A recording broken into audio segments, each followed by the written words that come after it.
probably all been to the zoo. Well, without healthy animals, there wouldn't even be a zoo for you to go to.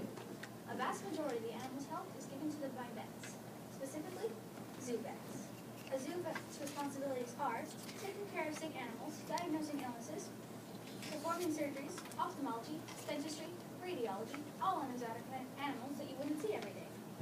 When I was a little girl, I was fascinated by animals. Though I was afraid of dogs, I researched, learned to love all my many little companions, and realized how much I wanted to keep them healthy and alive. I wanted to be a vet, but I also wanted to work in a zoo. When I learned there was such thing as a zoo vet, I was ecstatic. After taking many tests and assessments, I realized that my aptitudes and interests line up perfectly with this career. That's what's my first choice. A zoo vet needs compassion, patience, good people skills, and a certain amount of bravery. It takes pluck to tranquilize a tiger. My second choice would be a musician. I love music of all sorts, and I find stringed instruments enchanting. I play about 5 instruments, and I would love to learn more. A good musician would be patient, good around people, and, like Boris, would need to know how to play at least one instrument. My third choice would be a glass blower. Slightly unusual, but yes. A glass blower takes sand and silicone, mixes it, and melts it into molten glass. Then they can change the shape or color and add intricate designs. Then they melt it again and change it even more. In the end, you get a beautiful work of art, assuming it doesn't break. Opportunity cost is the highest value alternative, which one is forced to give up in order to receive the highest value. In order to get my favorite career, I had to give up being a musician. In between medical duties, I would have no time to play my instruments. In the evenings, maybe. But in the afternoons, when musicians practice and play, I would be too busy with my career. Being a zoo vet has its ups and downs. It's tremendous that I get to work with animals all day, but it's absolutely horrible when you have to euthanize an animal, especially if they're part of an endangered species. Working as a vet, you're constantly kept on your toes, so you're never bored. No day is the same. Still, there's a certain amount of danger. I can be bitten, clawed, and scratched. Disease transition is easier than most jobs due to the fact that you're working with animals that have diseases and parasites that are entirely unique to that species. If any of those get into me, I could get very sick, maybe even die. Another positive is seeing your work pay off.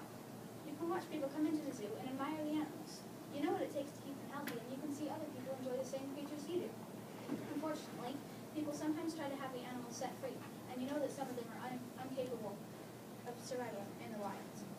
For my salary, I was pleasantly surprised to find that I get $60,000 per year. For my monthly paycheck, I get $5,000.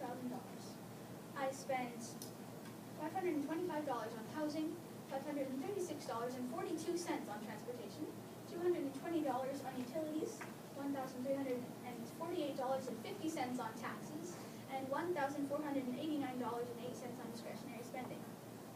Both my parents and I thought I would spend $1,000 on apartment rent, but in reality, I'm spending $500. For rental insurance, I thought I would spend $500 per month, but I'm actually spending $25. For my rationale, it's because I'm living on my own, and I want to have insurance in case of damages to my apartment. I created a pie chart to illustrate costs and percentages. My discretionary section, which contains categories like savings, charity, clothing, and miscellaneous, was the most expensive, with 30% of my monthly budget. Next is taxes, with 27%. Taxes include federal income tax, state income tax, Social Security, and Medicare. After that is transportation, with 11%. I'm not using public transportation, so I only have to pay for gas and insurance. Then housing, with 10%. Housing includes apartment cost and rental insurance. Next, school loans, which is at 7%. I get a discount from my parents, so my tuition isn't that much, but I still have to pay over $200 per month. Next, food is 6%. I'm spending $300 per month on food, so I definitely won't go hungry. After that, utilities and medical insurance, tied at 4%. Utilities include heating, air conditioning, gas, trash, electricity, and water. Medical insurance might cost over $100 per month, but at least I don't have to pay thousands if I have to get surgery. Last is toiletries at 1%. Toiletries include things such as hairbrushes, toothbrushes, and toothpaste, and other necessities. To get what you want, sometimes you have to give up other things. I gave up a new car for medical insurance, also more money for gas. I also gave up extra savings for medical insurance. The last thing that I gave up was an apartment with my friends for an apartment with a lower cost. Due to my salary, there isn't much that I needed to give up. I'm still able to have a pet, get a nice car, and live in a great apartment. In order to get a job, you first have to send in your resume. Resumes give your potential boss a chance to see your qualifications and background. For my resume, I listed my education, skills, references, and previous experiences. To become a zoo vet, I needed to go to college, university, and I needed a residency. A residency is basically a specific field that you're going into, such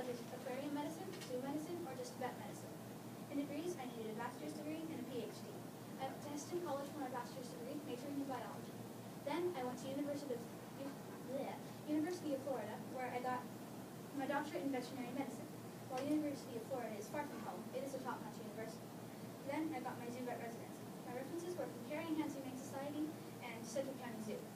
When sending in your resume, you need to send in a cover letter or letter of introduction stating why you would like to work for the organization or company. I sent my cover letter to Yolanda Michaels at All Creatures Zoo. In my letter, I told her my reasons for applying, highlights of my background and qualifications, and requested to meet with her in person or by phone. I had to research my career extensively, so I found some websites that were quite helpful. First, I found the American Association of Zoo Veterinarians. This site contains information straight from zoo vets about their careers, their zoos, and new techniques they learn. Next, I found the zoo veterinarian, Dr. Carlos Sanchez. This site is a question-answer site where curious people can ask questions for Dr. Sanchez, and he answers them as fully as possible. After that, I found the American Veterinary Medical Association. This site is a place that both gives you facts on this career and has professional vets answering your questions. Next, I found Education Portal. This site gives you suggestions of the best colleges for your career and what it takes to be in your chosen career. Lastly, I found Tetrapod Zoology.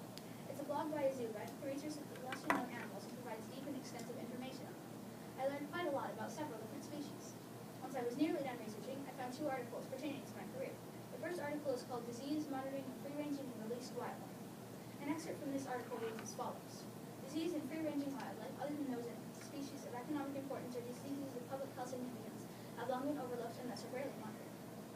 My second article is called Encephalomyocarditis Virus Infections in an Australian Zoo. Fatal encephalomyocarditis virus, EMCV infections in a ring-tailed lemur, a squirrel monkey, 3 mandrills, a chimpanzee, a pygmy hippopotamus, and 2 Goodfellow tree kangaroos occurred at Taronga Zoo. This is the first description of EMCV in a zoological collection outside of the United States. So, the next time you go to the zoo, marvel at the animals just like usual. But remember who keeps them alive. Zoo vets play an extremely important role in these animals' lives, from routine checks to emergency surgeries. If vets weren't there for them, there would be no zoo animals for you to marvel at. That's what I do. I keep them alive. Zoo veterinarians are responsible for nourishing, healing, caring, and keeping the animals healthy. Thank you.